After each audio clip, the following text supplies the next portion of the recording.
وصلی علی رسوله الکریم وعلی آلہ وصحبہ اجمعین اما بعد فاعوذ باللہ من الشیطان الرجیم بسم اللہ الرحمن الرحیم وقال لأتخذن من عبادک نصیبا مفروضا، اور کہا شیطان نے البتہ میں بناؤں گا آپ کے بندوں میں سے ایک مقرر حصہ اپنے لیے. لأتخذن میں بنا لوں گا من عبادک آپ کے بندوں میں سے نصیبا مفروضا ایک مقرر حصہ وہ میں اپنا بنا لوں گا. ولأضلنہم میں ان کو ضرور گمراہ کروں گا. ولأمنینہم اور ان کو آرزویں خواہشات دلاؤں گا. ولآمرنہم اور میں ان کو ترغیب دوں گا یا وسوسہ ڈال کے حکم دوں گا. فَلَيُبَتِّكُنَّ آذَانَ الْأَنْعَامِ کہ وہ جانوروں کے کان چھید دیں، جانوروں کے کان چھید دیں. اور فَلَيُغَيِّرُنَّ خَلْقَ اللَّهِ اور میں اس کا بھی حکم دوں گا. حکم بمانا ترغیب یا وسوسہ، ٹھیک ہے. کیا حکم دوں گا؟ فَلَيُغَيِّرُنَّ خَلْقَ اللَّهِ کہ وہ اللہ کی خلقت کو بدل دیں، اللہ کی خلقت کو بدل دیں. وَمَن يَتَّخِذِ الشَّيْطَانَ وَلِيًّا مِن دُونِ اللَّهِ اور جس شخص نے بھی شیطان کو دوست بنا لیا اللہ کو چھوڑ کر فقد خسر خسرانا مبینا تو تحقیق وہ گمراہ ہو گیا یا وہ خسارے میں چلا گیا، بہت بڑا خسارہ یا بہت واضح خسارہ. خسرانہ مبینہ کا معنی کیا ہوگا؟ بہت بڑا خسارہ. ہاں جی، بہت بڑا خسارہ. نہیں بڑا نہیں، بہت واضح خسارہ، بہت کھلا خسارہ، ٹھیک ہے. مبین یہ وضاحت کے معنی میں آتا ہے. یعدہم ویمنیہم تو شیطان ان کو وعدے دلاتا ہے. ویمنیہم اور ان کو امیدیں دلاتا ہے. شیطان ان کو وعدے بھی دلاتا ہے اور امیدیں بھی دلاتا ہے. وما یعدہم الشیطان الا غرورا اور شیطان کے وعدے اور امیدیں یہ سوائے دھوکے کے اور کچھ نہیں ہیں.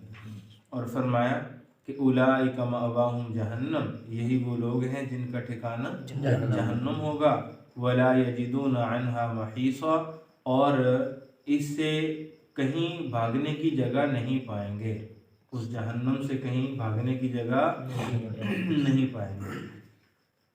لیکن فرمایا کہ والذین آمنوا وہ لوگ جو ایمان لانے والے ہیں، وعملوا الصالحات اور نیک اعمال کرنے والے ہیں، سندخلہم ہم ان کو ایسی جناتین ایسی جنتوں میں داخل کریں گے، تجری من تحتها الانہار جس کے نیچے نہریں بہہ رہی ہوں گی، خالدین فیہا ابدا جس کے اندر وہ ہمیشہ ہمیشہ کے لیے ابد الآباد تک رہیں گے. وعد اللہ حقا اللہ کا وعدہ سچا ہے. ومن اصدق من اللہ قیلا اور اللہ سے زیادہ سچی بات کس کی ہو سکتی ہے. معزز سامعین، گزشتہ آیات طیبات میں ہم نے شرک کے بارے میں پڑھا تھا. اللہ تعالیٰ نے شرک کی تردید بیان فرمائی تھی اور یہ بات سمجھا دی تھی کہ جو لوگ اللہ کے علاوہ غیر کی پرستش کرتے ہیں، ان کی پوجا پاٹ کرتے ہیں، ان کی عبادت کرتے ہیں، تو ان کا یہ پوجنا یہ چند زنانیوں کو پکارنے کے سوا کچھ نہیں ہے، چند عورتوں کو یا شیاطین کو پکارنے کے سوا کچھ نہیں ہے. اب معزز سامعین، عورتوں کو پکارنا یہ کیسا پکارنا؟ اللہ تعالیٰ نے یہاں پہ یہ جو تانا دیا ہے، اللہ نے یہ جو بات لگائی ہے یہ کیوں کی ہے؟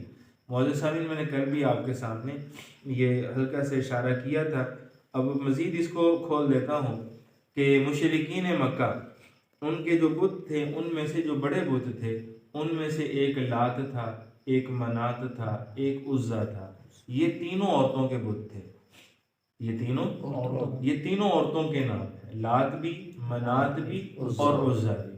اور اسی طرح اگر ہم آج کے مشرک کو دیکھیں، یہ ہندوستان ہے، یہاں پہ ہندو کیا ہے؟ وہ شرک ہی کرتے ہیں، بتوں ہی کی پوجا پاٹ کرتے ہیں.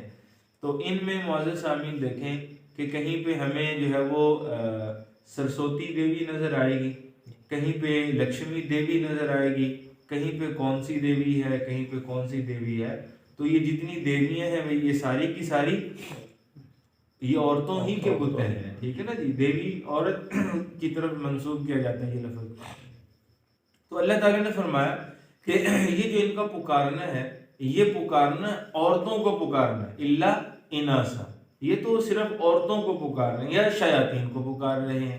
حقیقت میں ان کی جو آرزو جس تک پہنچنی چاہیے تھی اس تک یعنی خالق حقیقی تک یہ بات جانی چاہیے تھی۔ ان کی تمنائیں، ان کی آرزویں، ان کی دعائیں، ان کی مناجات وہ اللہ کے لیے ہونی چاہیے تھی، لیکن اللہ کے لیے نہیں ہے، یہ تو بتوں کے لیے، اور بت بھی وہ کہ جو عورتوں کی طرف جن کے نام منسوب ہیں۔ تو بہرحال یہی وجہ ہے کہ رسول اللہ صلی اللہ تعالی علیہ وسلم نے ایک دعا اپنی امت کو سکھا دی، اللہم انی اعوذ بک من شر شیطانی و شرکہ، کہ اللہ شیطان کے شر سے اور شرک جیسی لعنت سے اپنی پناہ نصیب فرما۔ بات سمجھے نا جی؟ اسی طرح وہ جو ایک اور دعا ہے اس میں بھی رسول اللہ صلی اللہ علیہ وسلم نے یہی سکھایا، اللہم انی اعوذ بک من الکفر والشرک والنفاق، اے اللہ ہمیں کفر سے، نفاق سے، شرک سے اپنی پناہ نصیب فرما۔ بات سمجھے؟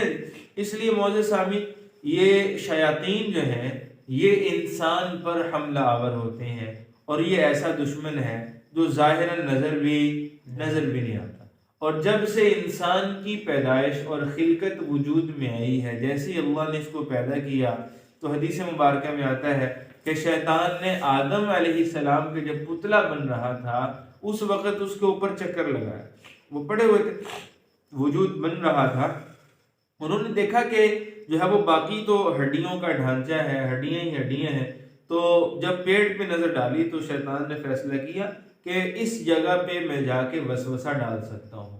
بات سمجھے نا جی؟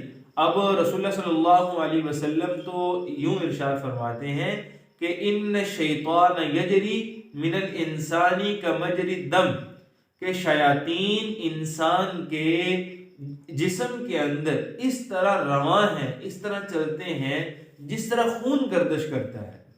اب دیکھیں خون جو ہے وہ ہمارے ریشے ریشے کے اندر موجود ہے، کھال، بال، ناخن وغیرہ، دانت، اب یہ چیزیں جو ہیں یہ ظاہری طور پہ جسم کا حصہ نظر نہیں آتی ہیں۔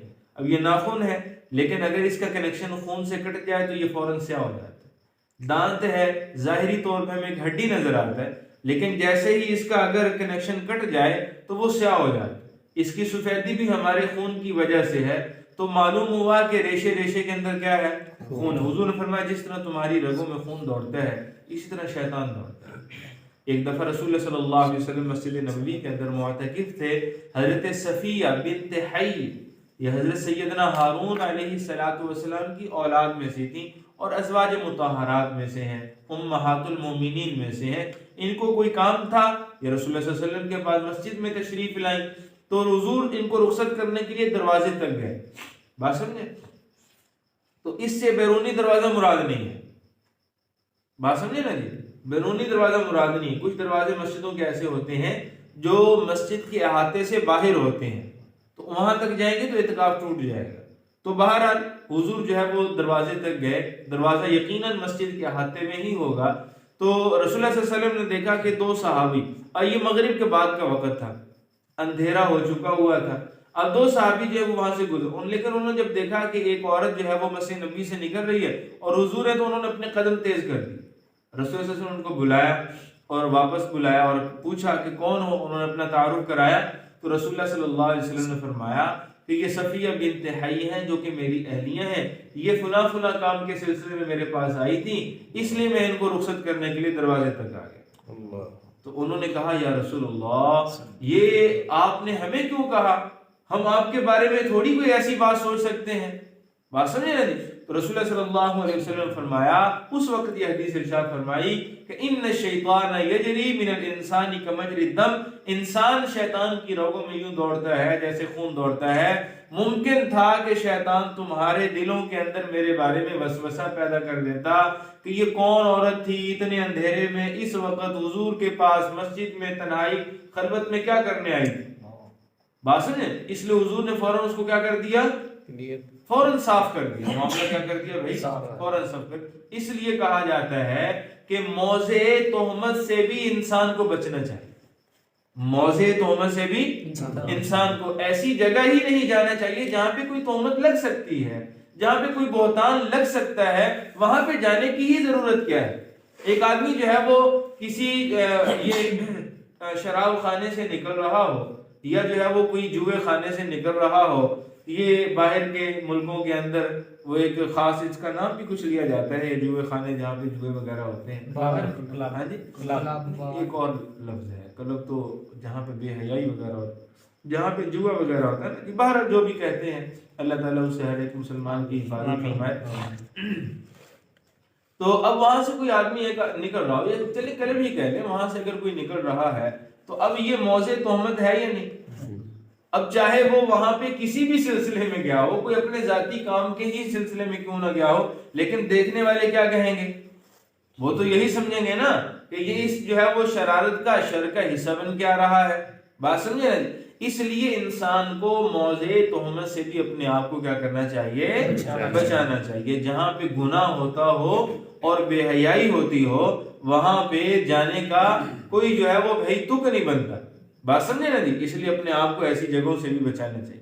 اب مولانا سامعین دیکھیے کہ ان آیات طیبات میں ایک تو اللہ تعالیٰ نے یہ بات ارشاد فرمائی کہ شیطان یہ کہتا ہے لَأَتَّخِذَنَّ، میں ضرور بھی ضرور بناؤں گا، بات سمجھے نا جی؟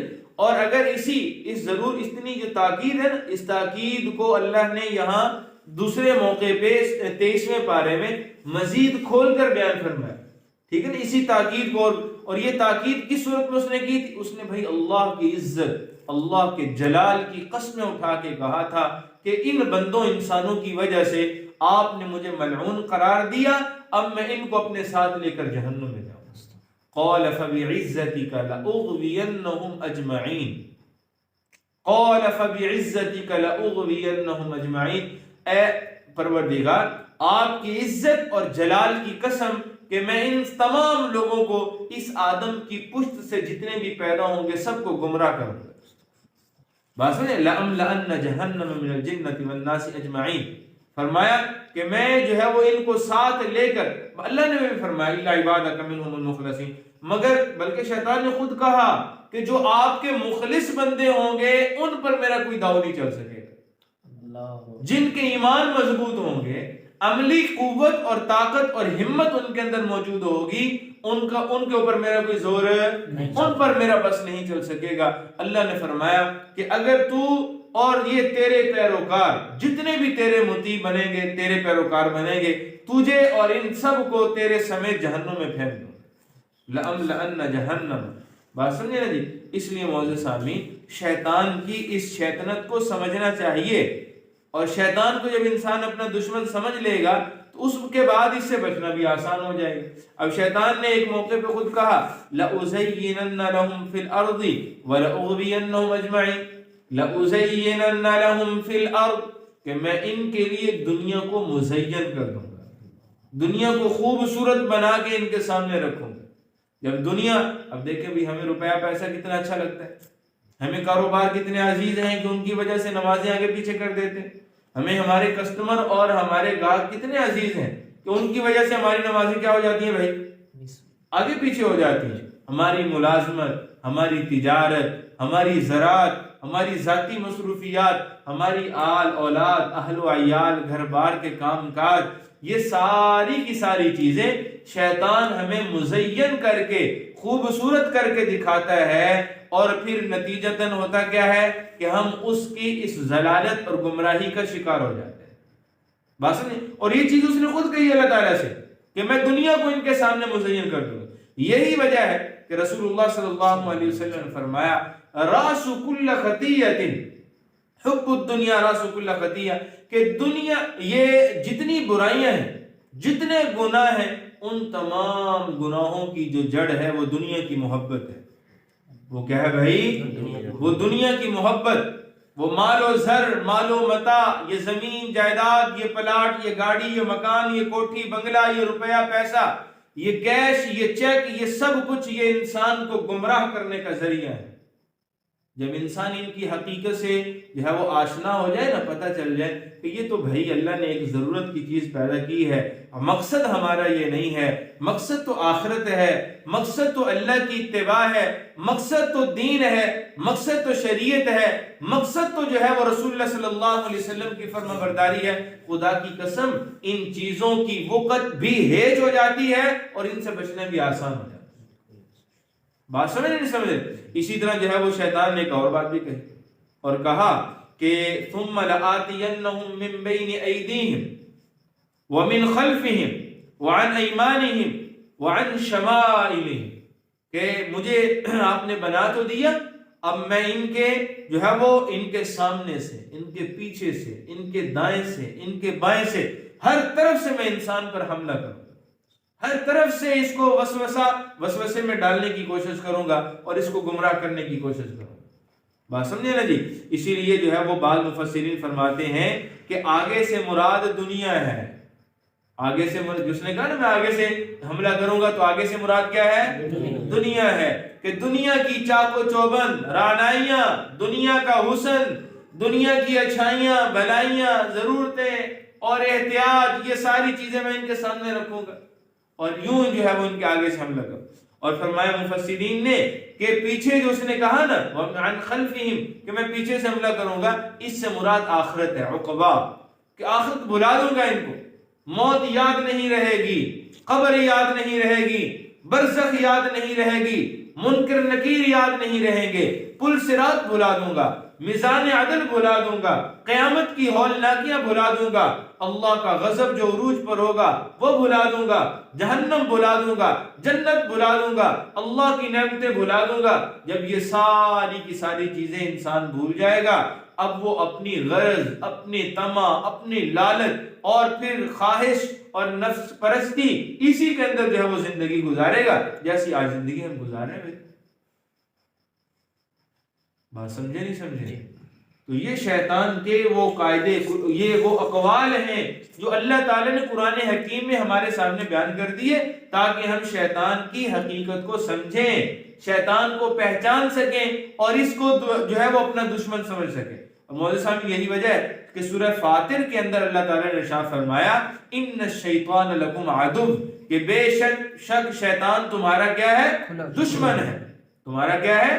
دشمن ہے۔ اور سورہ یاسین کے اندر تو اللہ تعالیٰ نے یوں بھی ارشاد فرمایا نا الم اعہد الیکم یا بنی آدم اللہ تعبدوا الشیطان انہ لکم عدو مبین، کہ اس دن اللہ تعالیٰ قیامت کے دن بندے سے کہیں گے اے آدم کے بیٹے، کیا میں نے تم سے یہ کہہ نہیں رکھا تھا، میں نے تم سے عہد نہیں لیا تھا کہ یہ شیطان تمہارا دشمن ہے، اس سے بچ کے رہنا، یہ تمہیں گمراہ کر کے رہے گا۔ اللہ یہ سوال کریں گے بنی آدم سے الم اعہد الیکم یا بنی آدم اللہ تعبدوا الشیطان، کہ تم شیطان کی عبادت نہ کرنا، شیطان کی پیروی نہ کرنا، یہ تمہارا کھلا دشمن ہے۔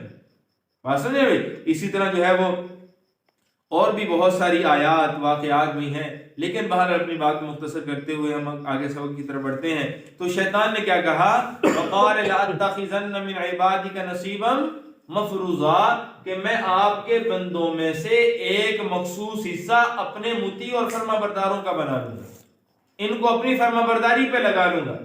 بات سمجھے یا نہیں سمجھے ہیں؟ اور معزز سامعین، مفسرین فرماتے ہیں کہ یہاں پہ نصیباً مفروضہ یعنی جو مقررہ حصہ ہے نا، یہ بھائی فرما برداروں سے زیادہ نافرمان ہوں گے۔ بڑا حصہ شیطان کا شکار ہو جائے گا۔ اب یہاں پہ آج بھائی دنیا میں دیکھیں، دنیا کی کل آبادی وہ کتنی ہے؟ ہاں جی 24 کروڑ، وہ تو پاکستان کی ہے نا جی، تقریباً 6 ارب سے زیادہ آبادی اس وقت، 7 ارب کے قریب آبادی پوری دنیا کی۔ بات سمجھے نا، 7 ارب کے قریب۔ اب اس میں سے صرف 1.5 ارب مسلمان، کتنے ہیں جی؟ 1.5 ارب۔ تو باقی جو 5.5 ارب ہیں وہ سارے کے سارے کیا ہیں؟ غیر مسلم۔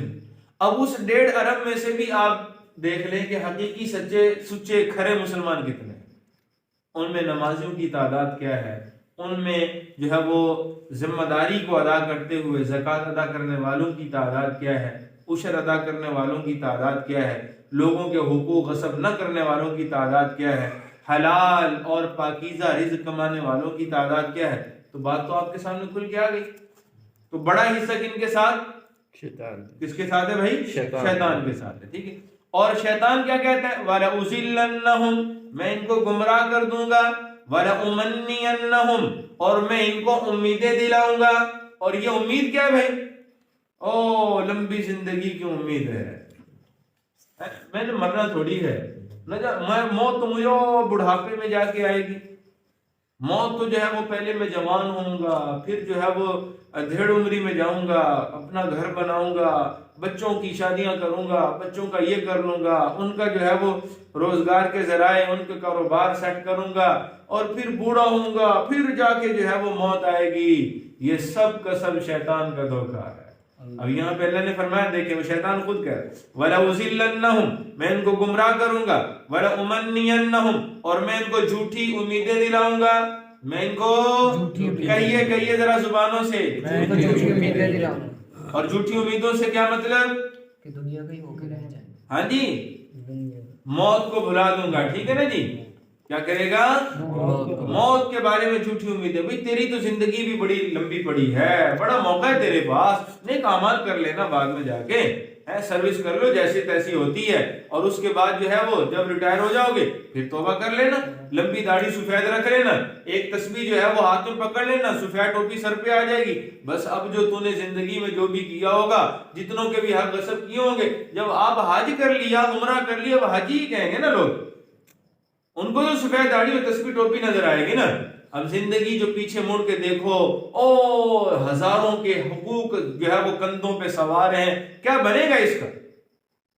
کیسے اس کی جو ہے وہ بخشش اور کیسے اس کی وہاں پر جو ہے وہ رخصت ہو سکتی ہے؟ بہرحال یہی ہمارے طبقے کا حال ہے، ہمارے معاشرے کا. فرمایا وَلَآمُرَنَّهُمْ شیطان کہتا ہے میں ان کو حکم دوں گا. فَلَيُبَتِّكُنَّ آذَانَ الْأَنْعَامِ کس کا حکم؟ کہ یہ اپنے جانوروں کے کانوں کو چھید دیں. کیا کر دیں؟ اپنے جانوروں کے کانوں کو چھید. ان میں سوراخ کر. اصل میں بھائی اس کا مطلب یہ ہے کہ اس دور میں اور آج بھی جو ہے وہ کیا ہوتا تھا کہ کان کے اندر سوراخ کر کے ایک جو ہے وہ بیج قسم کا جو ہے نا وہ ایک نشانی لگا دیا کرتے تھے کہ اب یہ جو جانور ہے یہ لات کے لیے ہے، یہ جو جانور ہے یہ کس کے لیے ہے؟ یہ منات کا ہے. یہ کس کے لیے ہے؟ یہ عزا کا ہے. حوصلہ ہو تو کچھ آگے مزید جملے بھی کہہ دوں، برداشت تو کر لو گے نا. ٹھیک ہے جی. یہ جانور کس کا ہے؟ یہ داتا دربار کا ہے. اے بابا فرید ہے، اے فلاں شاہجیدہ، فلاں شاہجیدہ. ٹھیک ہے نا جی. اب جو جانور جن کی نظر نیاز صدقات و خیرات محض اللہ کے لیے ہونی چاہیے تھی، اس میں ہم نے ان کو غیر اللہ کو جو ہے وہ شریک کر لیا. یہی تو شرک ہے. اور اس کی تعلیم اور اس کی طرف جو ہے وہ انسان کی توجہ وہ کس نے دلائی؟ اب یہ دیکھ لیں آپ کے سامنے آ رہا ہے وَلَآمُرَنَّهُمْ شیطان کے یہ الفاظ ہیں میں ان کو حکم دوں گا، یعنی میں ان کو ترغیب دوں گا، وسوسہ ڈال کے ان کو اس بات پہ تیار کروں گا کہ یہ اپنے جانوروں کو کن کے نام پہ قربان کریں؟ غیر اللہ کے نام پر. کن کے نام پر؟ غیر اللہ کے. بھائی یاد رکھیں اگر کوئی جانور وہ نبی علیہ السلام کے نام پر بھی قربان کیا جائے تو امت مسلمہ کا متفقہ یہ فتویٰ ہے، یہ فیصلہ ہے کہ وہ جانور بھی حرام ہو جائے گا. اب حضور سے بڑھ کر کوئی شخصیت مقدس تو نہیں ہو سکتی نا. اچھا ان کے حضور کے نام پر جانور کیوں حرام ہو رہے؟ اس لیے جو بھی ہیں نبی کا جو بھی مقام ہے بہت بلند ہے، بہت بلند ہے، تمام انبیاء سے اعلیٰ ورفع ہے، لیکن بہرحال خدا کے مقام کو نہیں پہنچ سکتے. بات سمجھے نا جی.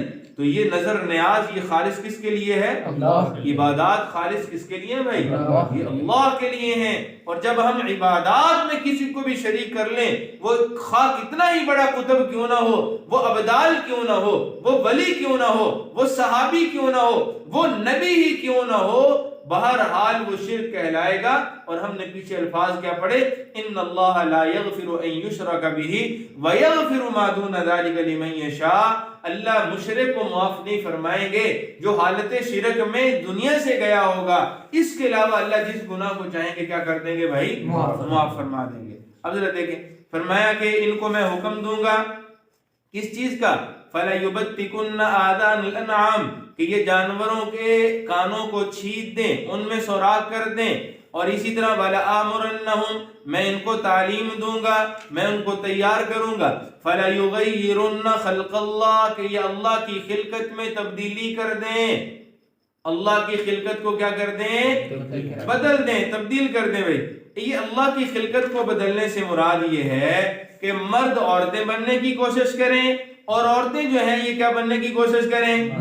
مرد بننے کی کوشش کریں۔ آج ایسا ہوتا ہے یا نہیں ہوتا؟ ٹھیک ہے، اب ہماری گلو کا وہ ایک نام ہے، کیا نام ہے اس کا؟ آبدہ پروین، ہاں جی، ہم مردوں جیسے جس نے مشابہت مردوں کی اختیار کر رکھی ہے، ٹھیک ہے نا جی؟ ہاں جی، چلو جو بھی ہو آپ اس کو چھوڑ دیجئے، اب جو بھی ہے اسی طرح اور بھی بہت سے آپ کو ایسے توجہ ادھر، اب اس کے علاوہ اور بھی آپ کو بہت سے ایسے مرد مل جائیں گے کہ جنہوں نے عورتوں کی مشابہت اختیار کر رکھی ہے، اور رسول اللہ صلی اللہ تعالی علیہ وسلم کا یہ ارشاد مبارک موجود ہے کہ لعن اللہ المتشبہین بالنساء والمتشبہات بالرجال، کہ وہ عورتیں جو مردوں کی مشابہت اختیار کرتی ہیں اور وہ مرد جو عورتوں کی مشابہت اختیار کرتے ہیں، ان پر اللہ کی لعنت برستی ہے۔ بات سمجھے؟ اور اسی طرح جو ہے وہ رسول اللہ صلی اللہ علیہ وسلم نے یہ بھی ارشاد فرمایا لعن اللہ الواصلہ والمستوصلہ، کہ اللہ تعالیٰ یہ جسم چھدوانے والا، یہ جو ٹیٹو بنواتے ہیں، ان پر اللہ اپنی لعنت برساتے ہیں۔ وہ بھی اللہ کی خلقت میں کیا کرتے ہیں؟ تصرف کرتے ہیں۔ اللہ کی خلقت میں تصرف کرنے سے ہمیں کیا کیا گیا بھائی؟ اور اس بات پہ تیار کون کرتا ہے؟ وَلَآمُرَنَّهُمْ فَلَيُغَيِّرُنَّ خلق اللہ، کہ میں ان کو تیار کروں گا کہ یہ اللہ کی خلقت کے اندر تبدیلی کریں۔ اسی طرح بھائی بڑی معذرت کے ساتھ مفسرین نے یہاں پہ ایک بات یہ بھی لکھی ہے کہ داڑھیوں کو منڈوانا یہ بھی خلقت کو تبدیل کرنا ہے، اور اسی طرح عورتوں کے سر کا بال کٹوانا یہ بھی خلقت میں تبدیلی ہے۔ بات سمجھے نہیں سمجھے؟ اس لیے بھائی داڑھیوں کو مکمل کرے، اور یہ رسول اللہ صلی اللہ علیہ وسلم کا عمل، تمام انبیاء کرام کا عمل۔ اور داڑھی والے کے بارے میں تو جو ہے وہ علماء فرماتے ہیں کہ یہ ہر وقت گناہگاری کی زندگی گزارتا ہے۔ باقی گناہ تو ایسے وقتی ہوتے ہیں، وہ کر لیا، جتنی دیر گناہ میں تھا اتنی دیر گناہ میں لگا، لیکن داڑھی کا منوانے والا یہ تو ہمیشہ اس جرم کے اندر جو ہے وہ مرتکب رہتا ہے، اسی کے اندر جو ہے وہ رہتا ہے۔ اس لیے فرمایا کہ جب تک پوری نہیں ہو جائے گی، یعنی اپنی نیت درست نہیں کر لے گا، اپنے عمل کی اصلاح نہیں کر لے گا، تب تک یہ مجرم ہے اور برابر اس کا جرم لکھا جاتا ہے۔ بات سمجھے؟ اللہ تعالیٰ ہر ایک کی حفاظت فرمائے۔ اسی طرح معزز سامعین فرمایا وَمَن يَتَّخِذِ الشَّيْطَانَ وَلِيًّا، اور جو شیطان کو دوست بناتا ہے، مِن دُونِ اللَّهِ اللہ کو چھوڑ کر، فَقَدْ خَسِرَ خُسْرَانًا مُبِينًا وہ صریح طور پہ نقصان میں جاتا ہے۔ يَعِدُهُمْ یہ شیطان ان کو وعدے کرتا ہے ان کے ساتھ، وَيُمَنِّيهِمْ اور جھوٹی خواہشات ان کو دلاتا ہے، جھوٹی امیدیں آرزویں پیدا کرتا ہے۔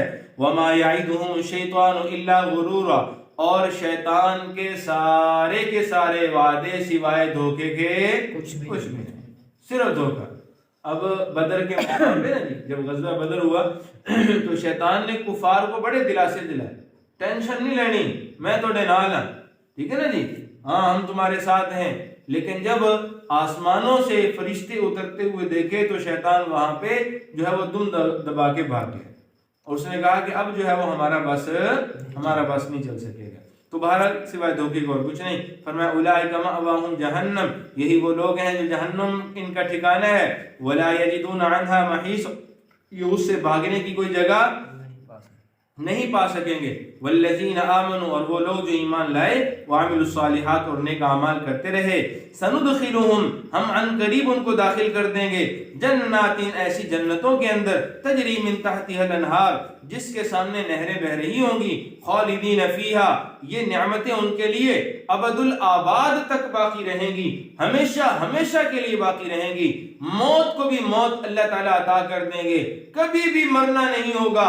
ایک فرشتہ جو ہے وہ اٹھ کے اعلان کر دے گا کہ موت پر بھی موت طاری ہو گئی، جو جہنم میں ہے ہمیشہ کے لیے جہنم میں، جو جنت میں ہے ہمیشہ کے لیے جنت کے اندر۔ روایت میں آتا ہے اس دن جہنمیوں کو اس سے بڑھ کر کسی چیز کا قلق اور افسوس نہیں ہوگا کہ ہم ہمیشہ کے لیے جہنم میں رہ گئے، اور اس دن جنتیوں کو اس سے بڑھ کر کوئی خوشی نہیں ہوگی کہ اب ہم ہمیشہ کے لیے کہاں پہ ہوں گے؟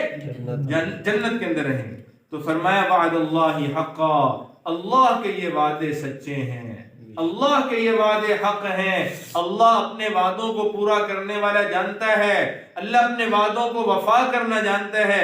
وَمَنْ أَصْدَقُ مِنَ اللَّهِ قِيلًا، اور بھلا اللہ سے زیادہ سچی بات کس کی ہو سکتی ہے؟ اللہ سے زیادہ سچی بات اللہ تعالیٰ سے دعا ہے کہ اللہ تعالیٰ ان تمام باتوں کی صحیح سمجھ نصیب فرمائے اور ان کو قبول کرنے کی اور پھر ان پہ عمل کرنے کی توفیق عطا فرمائے۔